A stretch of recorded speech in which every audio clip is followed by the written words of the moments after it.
significa que todavía el pensamiento de Kant es tomado en cuenta y está vigente, ¿verdad? La forma más elaborada de idealismo es desarrollada por este filósofo. Él como idealista, ¿verdad? Pues también tomaba en cuenta el racionalismo cartesiano, en el sentido de que el sujeto, y está subrayado, el sujeto pensante construye el conocimiento y la verdad. ¿Por qué subrayé la palabra sujeto? Porque vamos a hablar después de una palabra que se llama subjetivismo. De hecho, el idealismo de Kant es subjetivismo, ¿ya? Que viene precisamente de sujeto. ¿Sí? Bien. Y también el racionalismo planteaba que cualquier conocimiento acerca de la realidad era solo una representación. Es decir, que para el racionalismo no se podía conocer la realidad tal y como era, ¿verdad? Y la actividad pensante era la que condicionaba el mundo. Esto significa que el pensamiento era anterior a todo lo existente. Por eso decía, la actividad pensante condiciona la percepción del mundo. Es decir, cómo se ve el mundo de acuerdo con las ideas que se tienen. Por eso se llama idealismo. Bien, vamos a pasar a ver un poquito el idealismo trascendental. Bueno, a partir de estos pensamientos de Descartes, Kant construye su idealismo trascendental. Vea ustedes, otra forma de idealismo. Y lo llama así porque plantea que el origen del conocimiento trasciende, es decir, va más allá al sujeto que conoce y a la realidad conocida. Tanto Descartes como Kant afirman que existe el mundo exterior al sujeto pensante. Es decir, existe el árbol, existe un lago, existe un león, ¿verdad? Eso sí, existe. Pero si no se tiene la idea, entonces que sería el mismo, ¿ya? Pero que si no se tiene la idea anterior a eso, no existe. Es decir, es la idea la que le da la existencia al mundo exterior. Eso es lo que plantea Descartes y también Kant. Pero ya vamos a ver un poquito más cómo Kant se separa un poco de Descartes en su idealismo trascendental. Ahora dice, como lo dice aquí abajo, Kant elige un camino distinto para fundamentar su idealismo al aclarar que solo se puede conocer lo que afecte a nuestros sentidos. Eso significa que solo podemos conocer lo que le interese al sujeto mismo. Vean ustedes, esta es como se va distanciando de Descartes, ¿verdad? Elige un camino distinto para fundamentar su idealismo. Solo se puede conocer aquello que afecte a nuestros sentidos. ¿Sí? Bueno, es decir, yo veo un perro.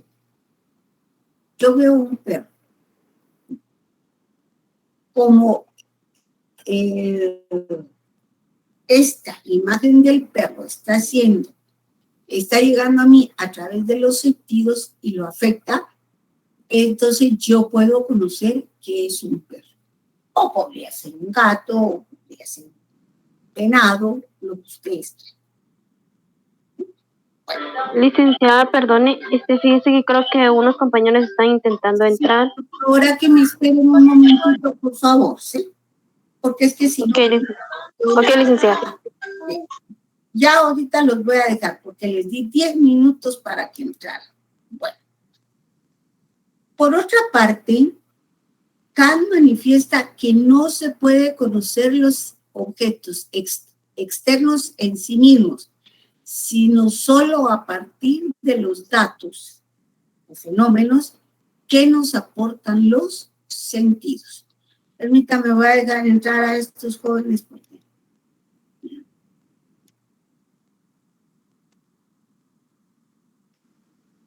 Bueno, muy bien. Entonces, y para desarrollar, dice, su idealismo trascendental, Kant empieza por una tesis racionalista. ¿Ya? Esto significa que existe una forma de conocimiento. Si ustedes ven, está en otro color porque esto es lo medular del pensamiento kantiano. Bueno, ¿en qué consiste ese conocimiento puro? Consiste en esos elementos a priori. ¿Sí?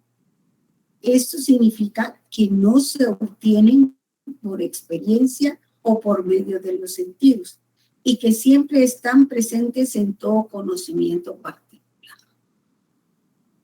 ¿Sí? Bueno, por ejemplo, si nosotros nos vamos al ejemplo del perro, ¿sí? El perro tiene esos elementos a priori y que van a estar presentes en todos los perros o en todos los animales de la misma familia del perro. Bueno, ya se les voy a explicar más adelante porque me imagino que ahorita está un poquito y eso que será de a priori en qué consiste esto y lo otro.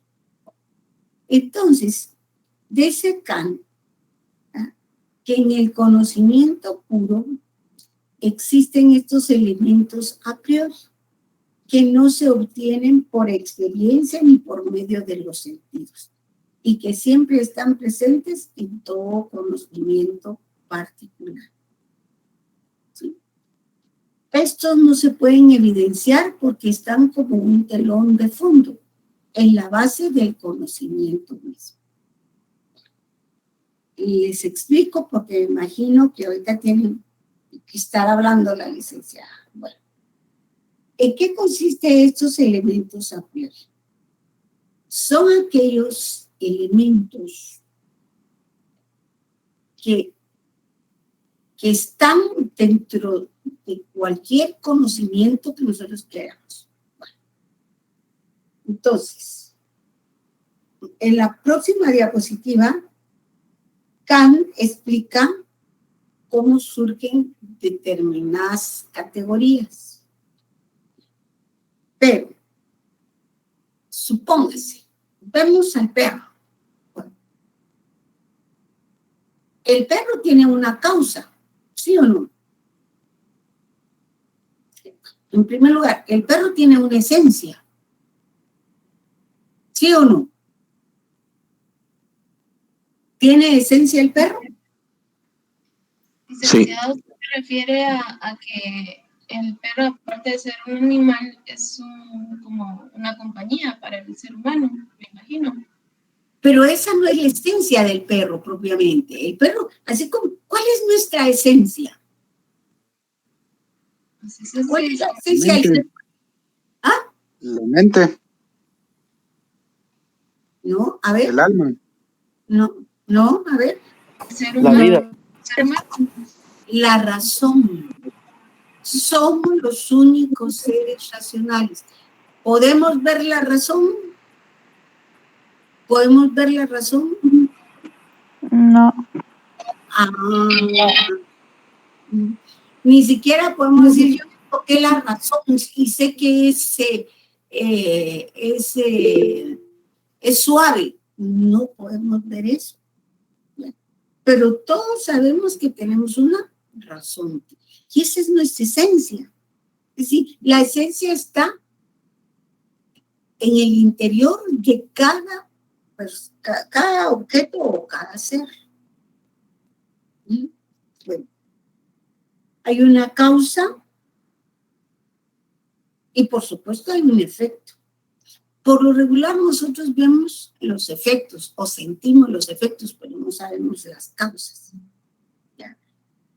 Hay una posibilidad, hay un espacio y todas esas categorías son lo que Kant llamó elementos a priori. Es decir, que están en cada conocimiento independientemente que los veamos o no los veamos. Es decir, estos elementos a priori no se obtienen o no se conocen ni por medio de la experiencia ni por medio de los sentidos. Pero vamos a ver si hay algo más que nos pueda aclarar esto. ¿Ya? Estos no se pueden evidenciar porque están como un telón de fondo en la base del conocimiento mismo. Bueno.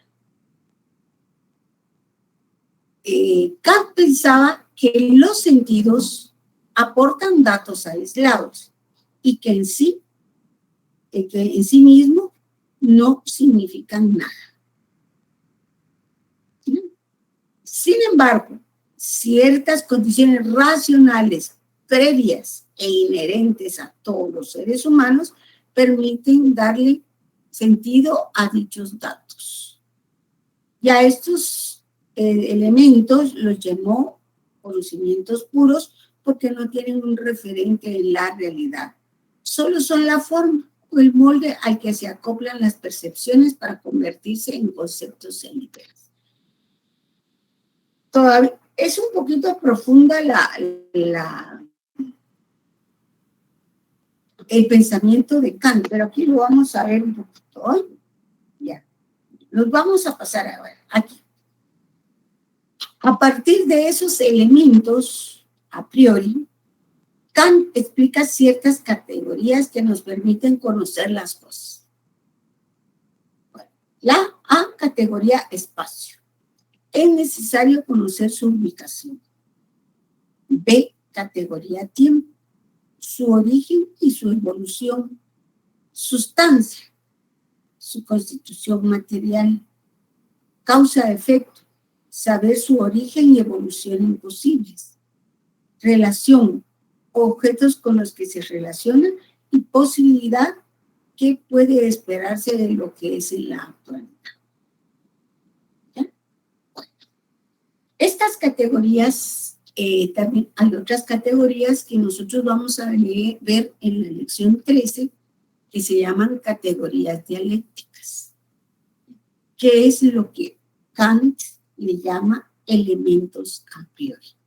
¿Cuáles son esas categorías dialécticas? Esencia, fenómeno, causa, efecto, necesidad, casualidad,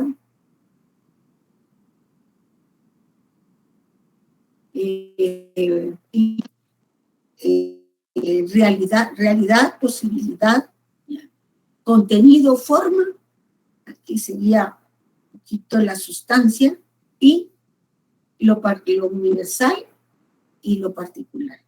Eso es lo que lo vamos a ver en la lección 3, pero yo les adelanto que eso es lo que Kant llamaba conocimientos a priori, que están en el conocimiento propiamente, ¿ya? Y que no se pueden ver, ¿ya? No se puede conocer ni por experiencia ni por los sentidos. Bueno, pero antes de seguir con esto,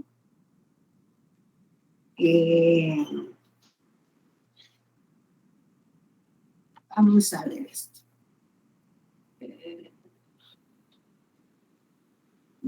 Permítanme, es que puso. Permítanme. No. No está. Bueno. Vamos a ver. Vamos a poner un ejemplo de lo que Kant podía haber expresado propiamente del conocimiento. Bien. Nosotros vemos un caballo. Solo con ver ya tenemos conocimiento de lo que es el caballo. ¿Qué piensan ustedes?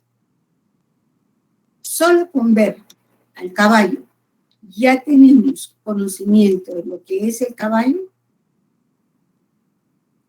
¿Qué piensan?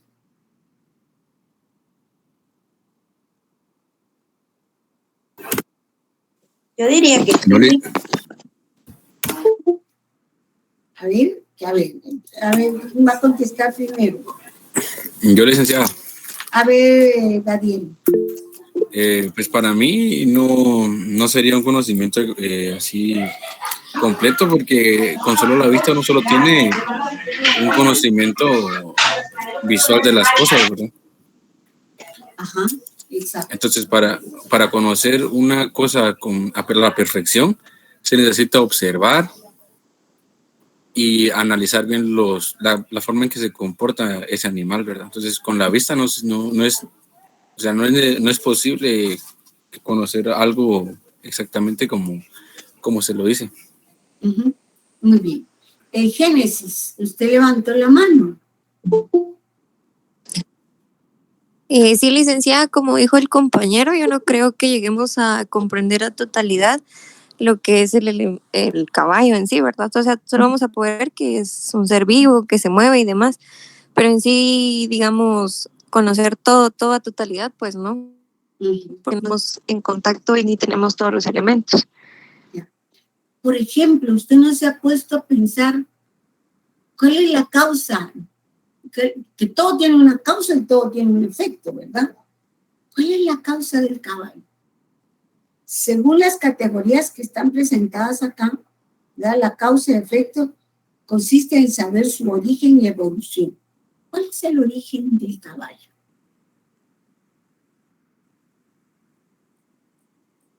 ¿Cuál será?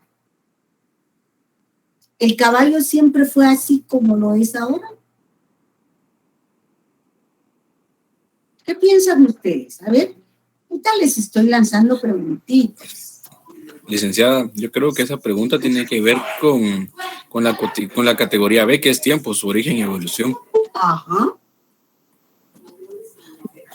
Nos Porque, vamos. Sí, lo escucho. porque el caballo no pudo ser caballo desde el momento de su creación, tuvo que haber un tiempo en la cual evolucionó la criatura. Ajá, muy bien. Evolucionó, fíjese usted. Evolucionó. ¿Ya? ¿Desde cuándo existen caballos? Bueno, nosotros vimos películas de Ben-Hur y el tiempo de los romanos y todo, pero ¿desde cuándo existen? Es el tiempo.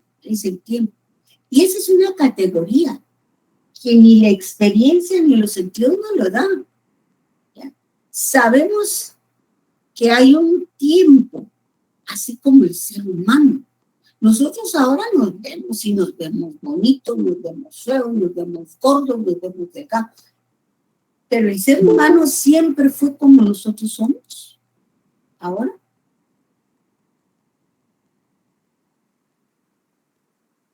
¿Verdad que no? ¿Sí o no? No, Lic. No. Definitivamente no. ¿Verdad? Entonces, al igual que el caballo también tuvo una evolución, un tiempo. Ahorita lo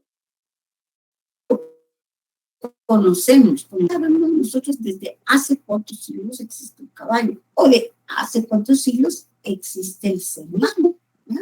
Entonces, ¿qué sería el espacio? ¿Cuál es la constitución material? Eso está ahí.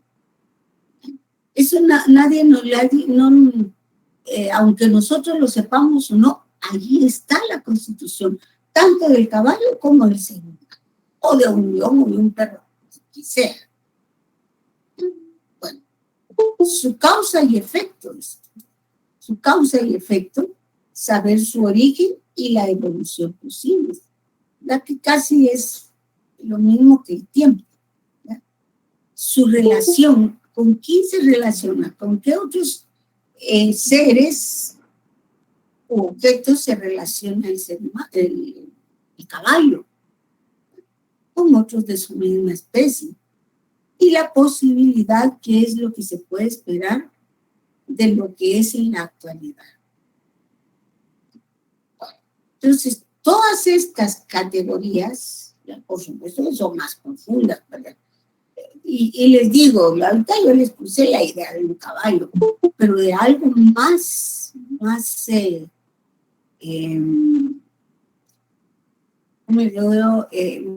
relevante, por decir así, como una nueva enfermedad. Miren ustedes lo que nos resulta a partir del año pasado, ¿verdad? Antes de eso ni conocíamos nosotros que existía el COVID, ¿verdad que no? Ni teníamos esa idea, pues, pero que existía. Que existía coronavirus, más de alguno pudo haber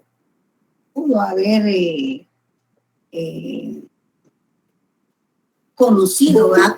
Coronavirus, pero ni nos imaginábamos.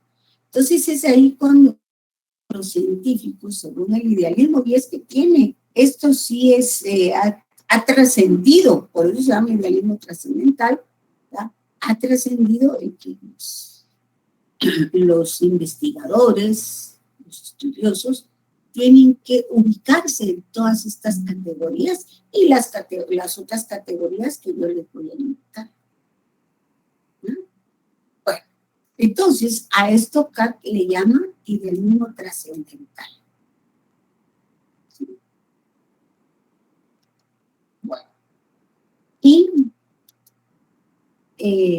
para finalizar, dice Kant que solo aquello que puede ser explicado en esas categorías es lo posible.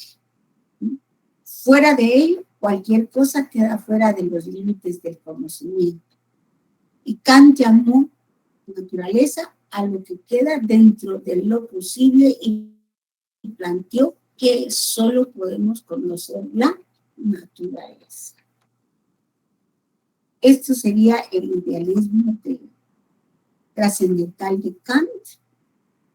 ¿Tienen alguna pregunta, alguna duda? Yo sé que es muy profundo, yo traté de sintetizarlo, pero igual hay que escribir ciertas ideas fundamentales de lo que explicó Kant, que era su idealismo. Por supuesto que aquí solo nos estamos refiriendo al conocimiento, pero fuera de el pensamiento de Kant es mucho más amplio, desde los tres grandes áreas de la filosofía, dentro de lo que es el ser y lo que es el hacer. ¿Ya? Porque más adelante que Kant habla de la libertad y el ser libre, la libertad del hombre. Pero eso ya es otro asunto. ¿Alguna pregunta, jóvenes? ¿Alguna pregunta? ¿No?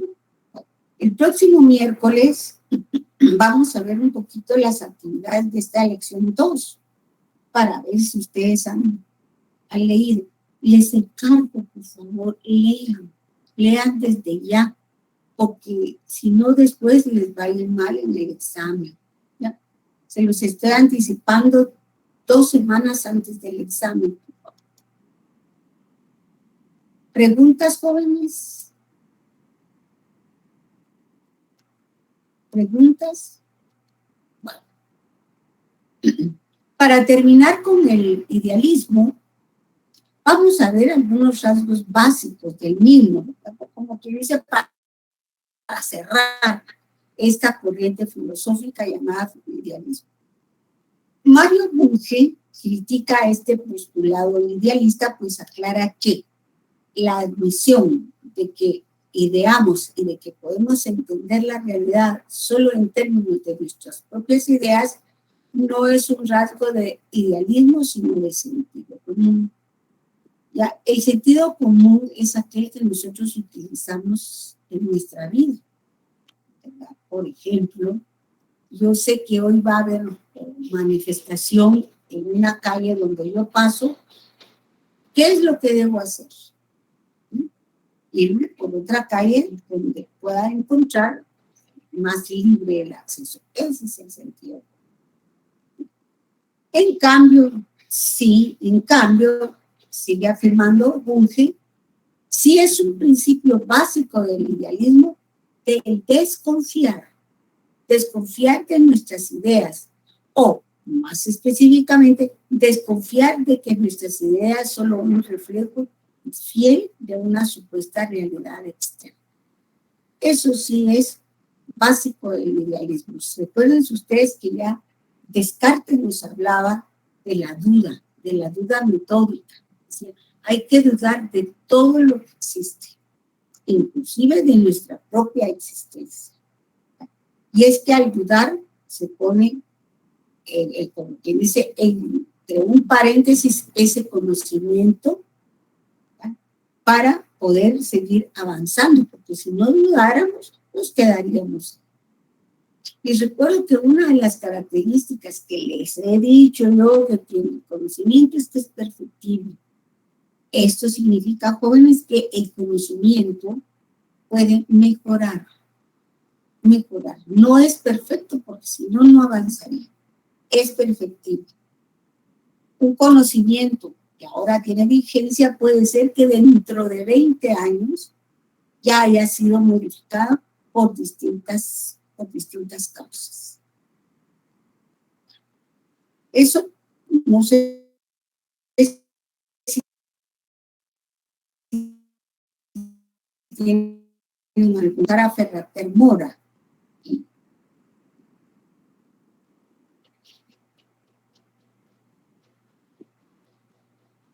Entonces, otro pensador, filósofo, apellido Ferrater Mora, para él el idealismo es fundamentalmente desconfiado.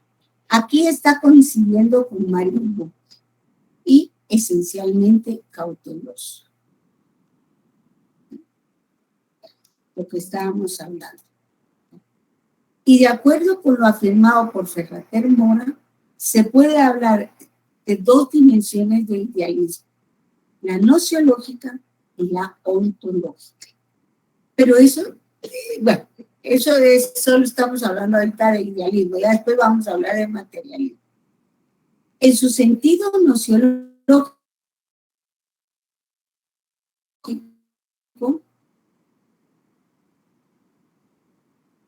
el mal aporte porque él está en todas las ideas. ¿Ya? Esto significa que el mundo externo objetivo no puede conocerse tal cual es. Es la mente, es decir, donde están todas las ideas, la que construye ideas a partir de lo que percibe del mundo. Y en sentido ontológico, el idealismo plantea que el ser de las cosas no está en las cosas mismas, en su materialidad o existencia independiente. Más bien, el ser es una creación de la mente. ¿Se acuerdan ustedes del topos uranus de Platón?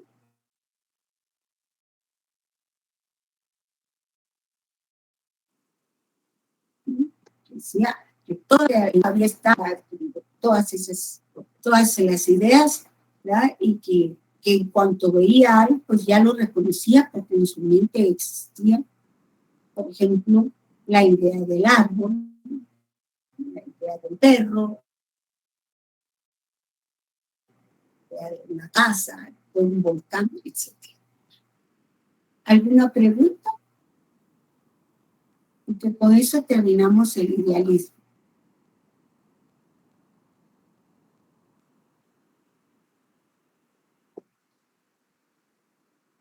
Jóvenes, ¿les quedó claro o no entendieron nada? Pero si quisiera escucharlos, por favor. Para mí todo está claro, gracias. Bien, gracias. Sí manejan ya los términos ontológico y nociológico, ¿verdad? La nociología es lo que se refiere al conocimiento y el sentido de la ontología, la que estudia el ser. Si no hay ninguna pregunta, jóvenes, pasamos al realismo aristotélico. Entonces, ya dejamos el idealismo. No es que vayamos a empezar con materialismo, todavía no, pero sí vamos a hablar de Aristóteles y cómo plantea él el realismo. Aristóteles fue un gran filósofo, discípulo de Platón, que vivió en el año 384 y murió en el año 322 a.C. Y a pesar de haber sido 17 años discípulo de Platón, Aristóteles parte de la postura opuesta a la de su maestro. Eso no quiere decir que Aristóteles se pudiera considerar como materialista. No, en algunos aspectos no. Pero en cuanto al conocimiento, sí parte de una postura opuesta a la de Platón. A Aristóteles se le llama el padre de la lógica. Ya lo vamos a ver en la unidad 2, ¿verdad? Y vamos a estar mencionando a Aristóteles. Bueno, pero ¿cuál era el pensamiento de Aristóteles? Él afirmaba que el único mundo real es el que captan nuestros sentidos. Fíjense ustedes. En cambio, Platón, del otro lado ponía, no, ese mundo no es real, ese es el mundo de las sombras. Por eso es un famoso mito de la caverna, donde aquellos encadenados solo miraban sombras. Y ellos creían que era el único mundo real es el que capta nuestros sentidos. Y acuñó la frase: no hay nada en la mente que no haya estado antes en los sentidos. ¿Cuáles son los sentidos? La vista, el oído, el olfato, ¿ya? Etcétera. Entonces, eso era lo que afirmó Aristóteles. Vean ustedes que es completamente opuesto a los pensadores idealistas y principalmente a Platón. ¿Ya? Y para explicarlo, entonces yo imagino que los discípulos le decían, bueno, entonces, ¿de dónde vienen las ideas? Preguntaron a a Aristóteles. Entonces, él, en ese momento, para poder explicar, poder dar contestación a esta pregunta, creó la teoría de los conceptos. La palabra concepto no es nada nuevo para ustedes. Decía, tenemos el concepto de tal cosa, tenemos el concepto de tal otra y esto. ¿Qué es en sí un concepto? Es un concepto.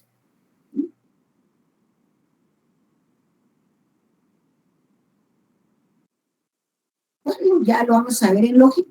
La síntesis mental, síntesis de la reunión, ¿verdad? La síntesis mental de las características esenciales de una clase de objeto.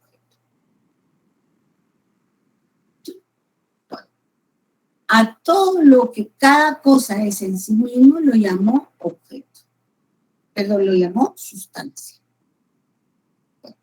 Entonces, un ejemplo tenemos. Aristóteles decía, ahí va un perro. Es el perro en totalidad es la sustancia. Pero vemos que ese perro en su interior tiene células y átomos que son parte de su constitución. Tiene cualidades como que es un ser vivo, que es mamífero, que es cuadrúpedo,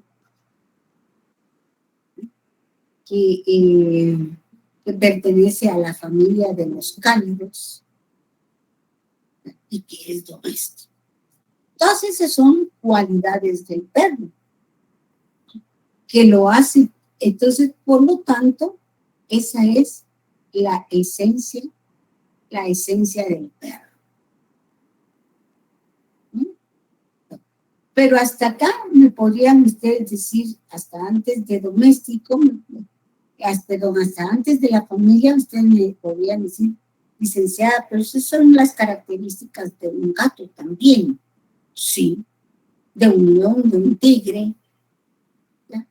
Pero, ¿cuál es la diferencia? La diferencia entre un perro, un gato y un tigre. Uno, que el perro pertenece a la familia de los cánidos y es doméstico. Por eso esa es su esencia. El gato pertenece a la familia de los felinos y es doméstico. En cambio, el tigre pertenece a la familia de los felinos, pero no es doméstico, es salvaje. Vean ustedes que las cualidades van cambiando y eso constituye la esencia de cualquier clase de objeto. De cualquier clase de objeto. ¿Alguna pregunta hasta acá? No, licenciada. Sí. En otras palabras, lo que estaba definiendo Aristóteles eran las características esenciales de cualquier objeto o ser a lo que él llamó sustancia. ¿Sí?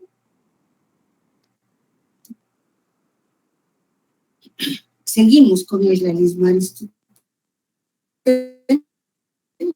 Las cualidades o características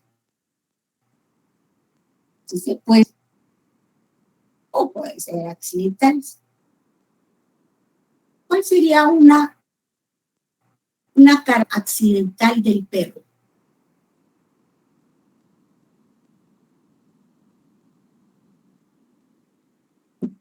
A ver, les pregunto, ¿cuál sería una característica accidental del perro?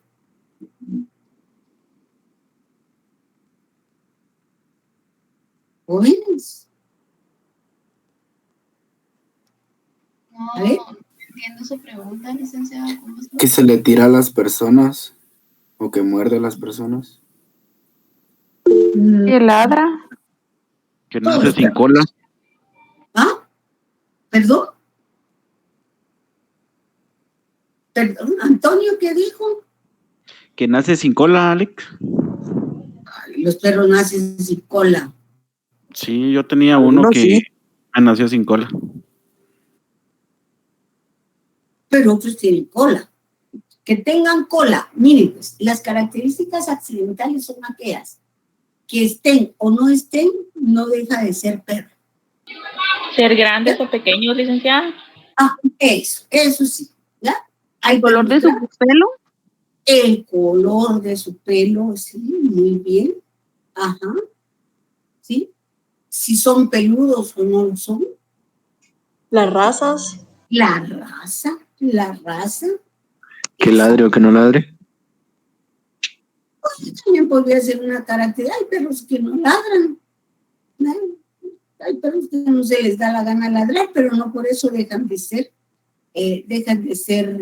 perros, ¿verdad?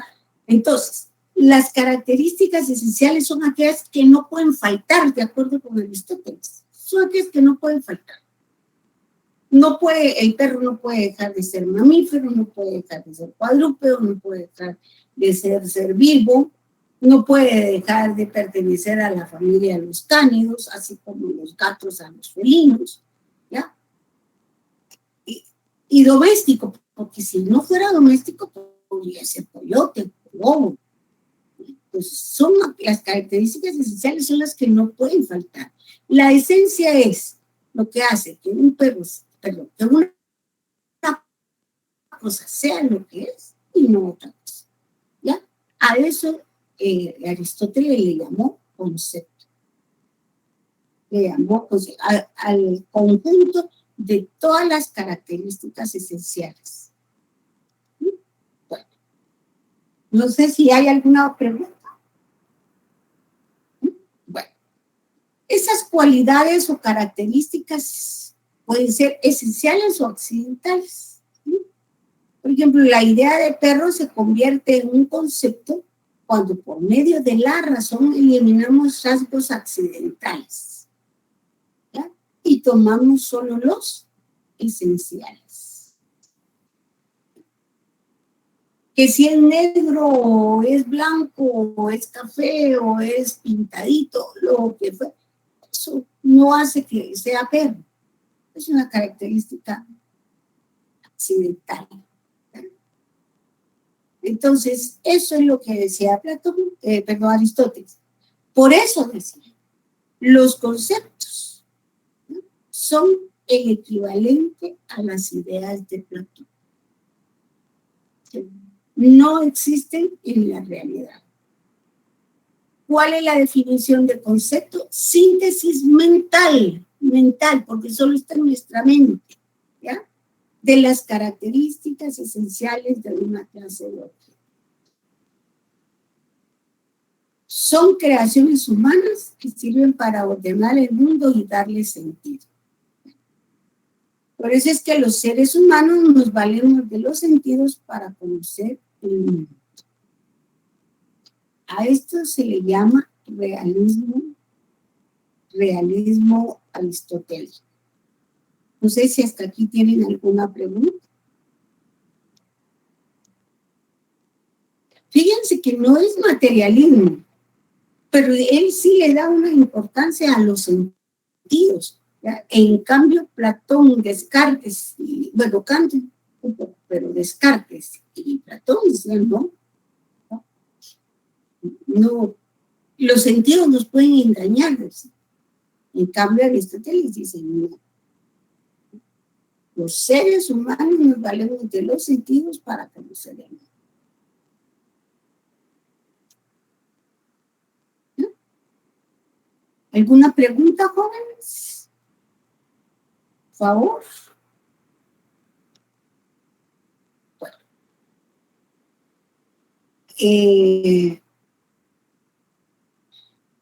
Luego, vamos a que los seres humanos contamos con una herramienta innata en el cerebro, que es la razón.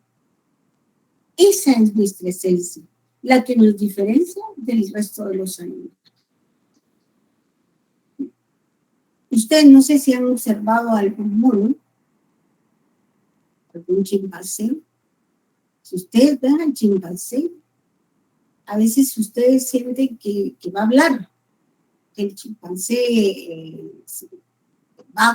actúa como humano.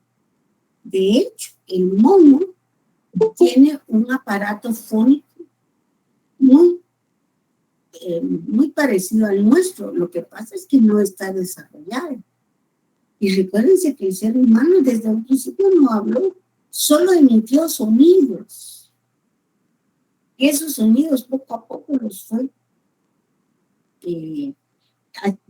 haciendo con ellos una secuencia hasta formar las palabras y la forma como ahora nosotros nos comunicamos. Pues. Es una secuencia, es una cadena de sonidos. Entonces, la razón es la esencia de todos los seres humanos. Por supuesto que tenemos células, tenemos órganos, tenemos sangre, en fin, como lo tienen el resto de animales. Pero ¿cuál es la diferencia, esa característica que hace que nosotros seamos seres humanos y no monos, gatos, perros? O sea, esa es la razón. Esa es nuestra esencia. Bueno, ahora bien, vean, esta parte es interesante. Sin embargo, afirmaba Aristóteles, cuando nacemos, nuestro cerebro está completamente vacío. Nada. Son las percepciones de los objetos las que van llenando y son la fuente de todo conocimiento. Esta teoría de Aristóteles difería de la de Platón, aunque ambos coincidían en que el conocimiento no se da en las simples percepciones, por lo que el cerebro es fundamental. Para Platón, para conocer las ideas perfectas. Para Aristóteles, para construir las ideas, conceptos a partir de las simples percepciones. Es decir, desde la importancia del cerebro era muy diferente para Platón que para Aristóteles. Bueno, con esto terminamos el realismo aristotélico, pero no sé si ustedes tienen alguna pregunta. Miren qué interesante, esto es mucho más fácil que el idealismo trascendental, por supuesto. Pero, jóvenes, ustedes tienen ahorita la palabra, por favor.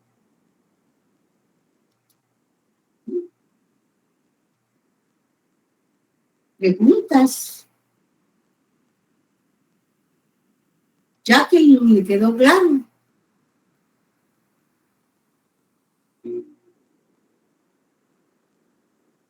Jacqueline Miralles está por ahí.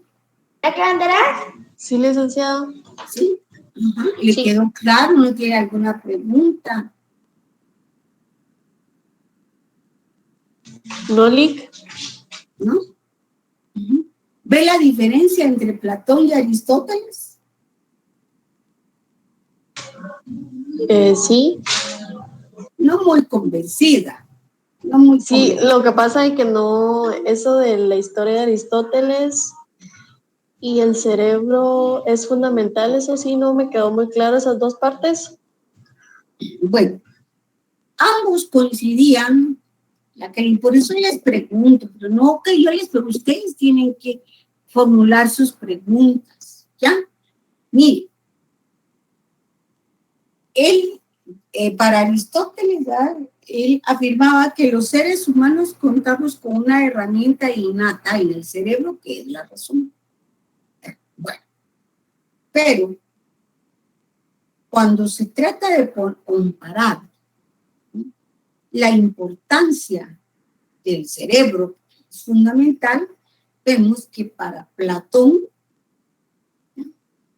el cerebro sirve para conocer o captar todas las ideas perfectas. Porque Platón era idealista. En cambio, Aristóteles decía que no era para conocer las ideas perfectas, sino para construir las ideas, es decir, los conceptos, ¿verdad? A partir de simples percepciones. Si yo tengo, por ejemplo, este objeto, seguramente para Aristóteles era desconocido, para nosotros no, es un bolígrafo. Pero supóngase que, de acuerdo con Aristóteles, la percepción que tuviera Aristóteles de este concepto, ¿ya?, era su esencia, su sustancia. Es decir, él hubiera dicho, es un objeto alargado, es un objeto alargado de material desconocido, porque él no conocía el plástico. Pero se iría formando un concepto, ¿verdad? En su interior tiene otro objeto, ¿verdad?, con una sustancia negra, si lo destapamos, tiene una tapaderita también negra, la sustancia que veo es de color negro, ya me estoy formando un concepto de este objeto. Si Aristóteles lo volviera a ver, él sabría qué es esto, porque ya tiene las características del objeto. ¿Ya? Entonces, podríamos decir que yo tengo este otro objeto y se lo presento a Aristóteles, se va a formar otro concepto. Se va a formar otro concepto. ¿Pero por qué? Porque él va a ver las características esenciales de este objeto, como vio las de este, o como vio, por ejemplo, las de este, ¿verdad? Que son unos lentes. Y todos estos son lo que Aristóteles llama conceptos, es decir, las ideas de Platón, que equivalen a las ideas de Platón. Eso es lo que habla Aristóteles. ¿Bien? ¿Alguna otra pregunta? ¿Alguna otra pregunta, jóvenes? Si el conocimiento es todo lo que va dirigido a los sentidos, si algún sentido está bloqueado, ¿se puede generar conocimiento? Por ejemplo, ¿qué sentido? Pongamos, partimos de que si el conocimiento, si el sentido de la vista está bloqueado, se puede generar conocimiento. Si el sentido del tacto está bloqueado, ¿cómo podemos generar un conocimiento de algo que no podemos percibir? Tenemos otros sentidos. Tenemos el sentido del olfato, el sentido del oído. ¿No? Fíjese que yo creo que, no sé si fue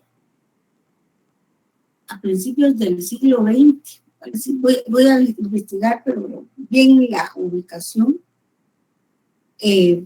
nació una niña que era ciega, sorda. En aquel entonces le decían sordomuda. Ahora eso de sordomuda ya no sigue siendo sorda, porque según estudios han dicho que una persona que no oye no puede emitir sonidos. Pues, ¿cómo? Bueno, entonces esta niña era ciega, sorda y muda, por supuesto. Sin embargo, ella logró comunicarse con el mundo, con sus papás, a través del tacto. Entonces, ella empezó a manifestar así por su mano, por su dedo, ciertas formas de comunicación.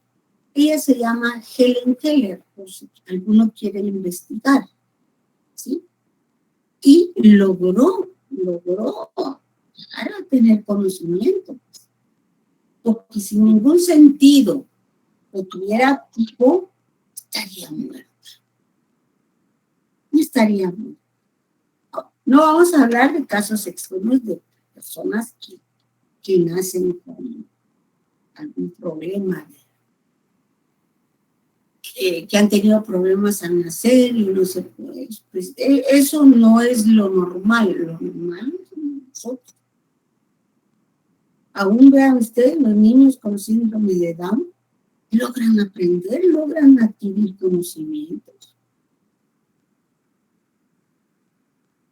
Y son bien listos, bien listos. Miren, yo voy a un gimnasio donde han contratado, ya es joven, pues, con síndrome de Down, pero a mí me da risa porque él se pone a platicar, ¿verdad? Él se pone a platicar principalmente con los hombres, ¿verdad? Y que lo molestan y todo, pero lo que me da risa es que hace como que trabaja. Un día lo estaba yo observando y dije, va a limpiar la máquina que yo voy a utilizar. Solo por un ladito medio la limpió y se fue. Yo me reí, ¿verdad? Sí. Me están dando la oportunidad de desarrollarse. Bien. Exacto. Helen Keller logró comunicarse con un lenguaje de señas. Exacto. Sí. Bien. ¿Alguien más? ¿Alguna otra pregunta? ¿No? Bueno. Entonces, como ven, y les repito, este realismo aristotélico no se puede considerar como un verdadero materialismo, pero va por esa línea. Va por esa línea. Ahora vamos a hablar del empirismo, y al hablar del empirismo vamos a hablar de John Locke y de David Hume, o de David Hume, quieran ustedes. Bien. El empirismo es otra corriente que tiene elementos en común con el materialismo, pero tampoco se le puede llamar materialismo. Sin embargo, no puede afirmarse que los empiristas son materialistas. ¿Ya? Algunos casos son pensadores realmente idealistas. Berkeley era un pensador idealista, ¿verdad? Sin embargo, explicaba, por ejemplo, le decía, él le enseñaba a sus alumnos cómo eran las sensaciones y que iba a depender. Por ejemplo, si yo tengo un pedazo de un pañuelo pequeño de cera, ¿ya? Y yo se lo echo a una hormiga, o lo tiro sobre una hormiga, ¿cómo sentiría la hormiga ese pañuelo? Gigante, debido a su percepción. Exacto. Y pesado. Pero si ese mismo pañuelo me cae a mí en el pie, ¿cómo lo voy a sentir? No. ¿Cómo lo va a sentir? ¿Me va a golpear? No, porque liviano. ¿Ya? Entonces, decía, son percepciones diferentes. Son percepciones diferentes. Para uno, la idea que se forma sería de pesado y para otro, de liviano. Y así, esto era Berkeley, pero no nos vamos a centrar mucho en él, solo les pongo ese caso. El empirismo se desarrolló en Inglaterra durante los siglos XVII y XVIII. Y su argumento estaba centrado en el papel de la experiencia para el origen y confirmación del conocimiento.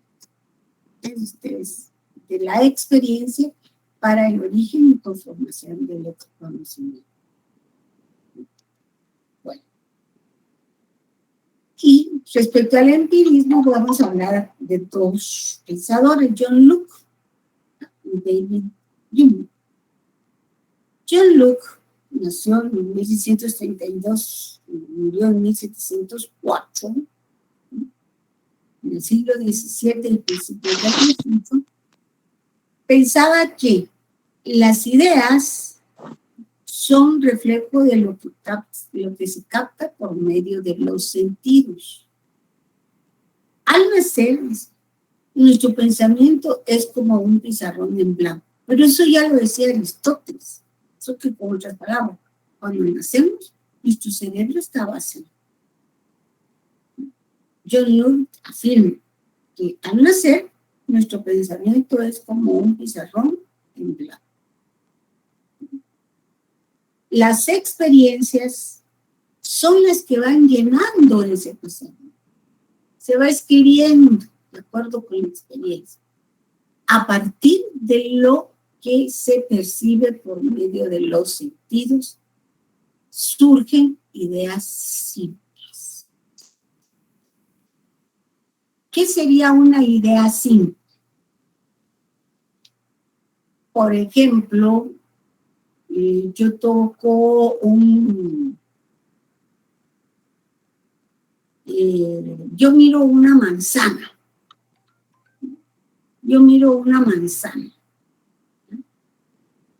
Y veo la manzana. ya tengo la idea de lo que es una manzana. Bueno, eso sería una idea simple.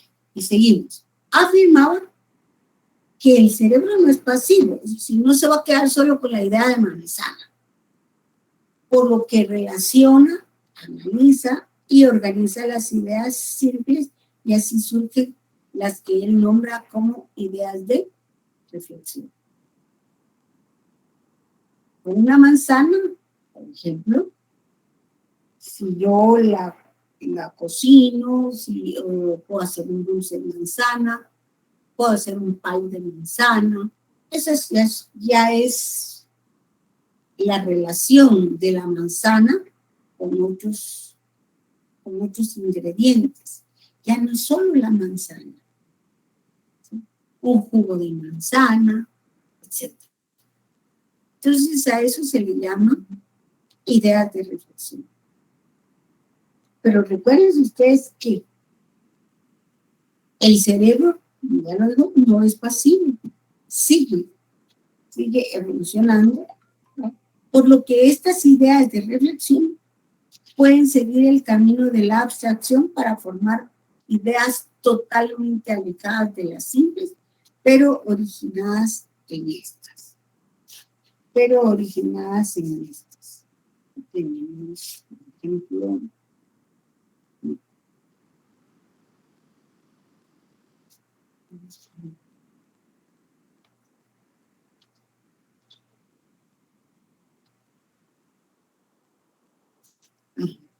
dice, ejemplo,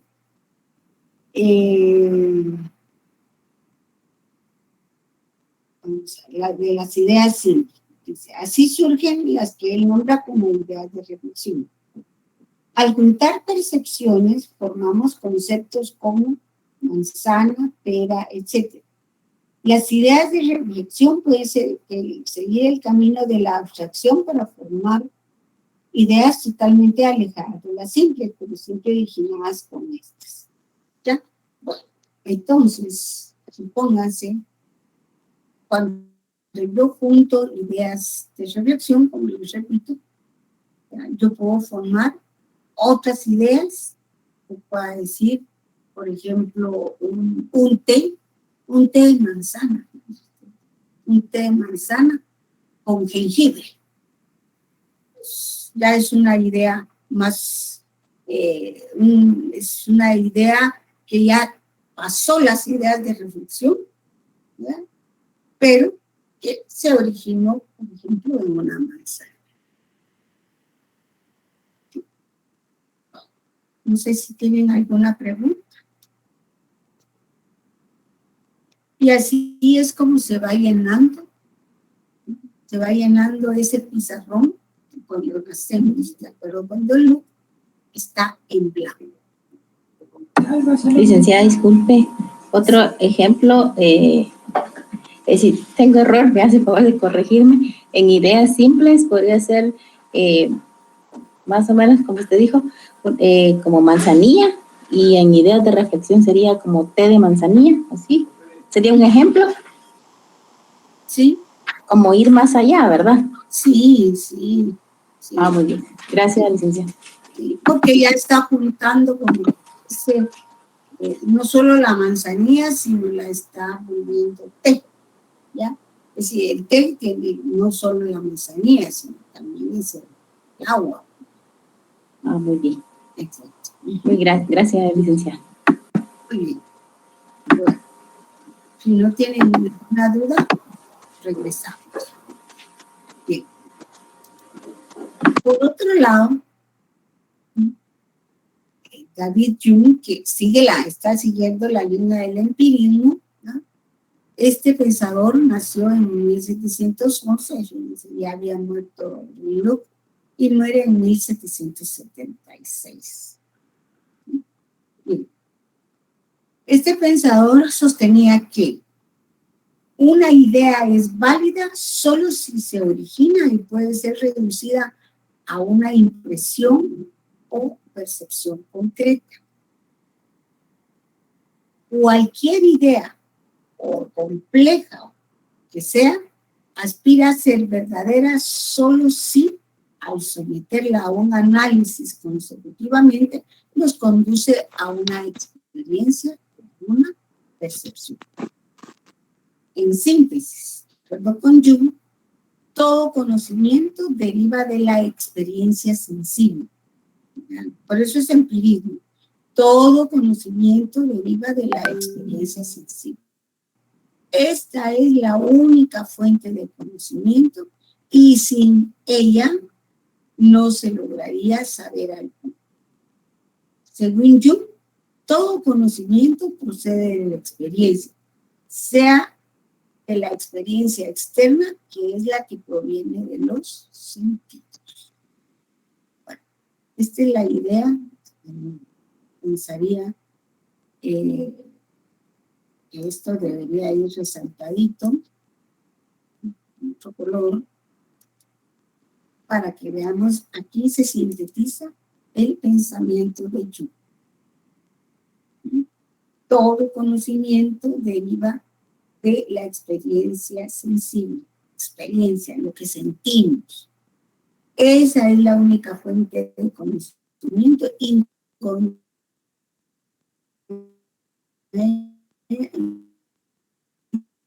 sin ella el acto procede de la experiencia, sea de la experiencia externa, que es la que proviene de los sentidos. Entonces, un poquito aquí.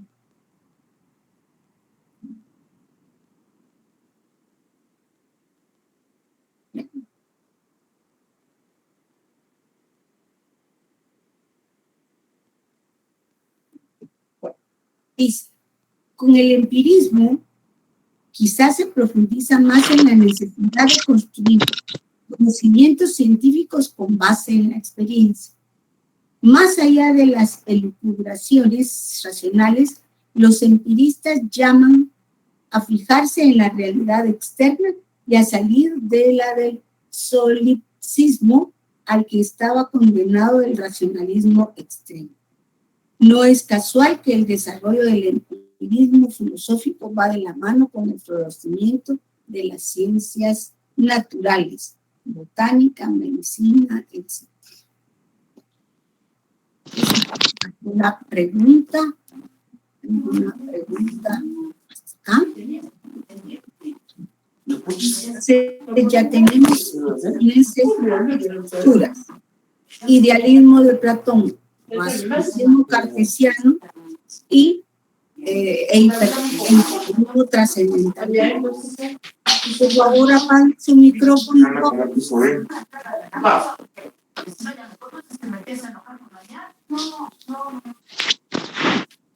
Por favor.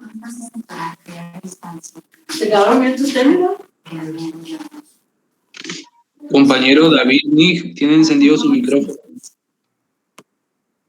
¿Ya? Bueno, entonces, por un lado, como les decía, tenemos el idealismo de Platón, racionalismo cartesiano e idealismo trascendental de Kant. Bueno, opuesto, realismo aristotélico y el empirismo de John Locke y de David Hume. Quiero recordarles que el empirismo todavía no es propiamente materialismo, pero sí es la base para el desarrollo de ciertas de las ciencias, que se adquiere conocimiento a través de los sentidos, a través de la experiencia que nos proporcionan los sentidos. Bueno, no sé si tienen alguna pregunta, jóvenes. ¿No?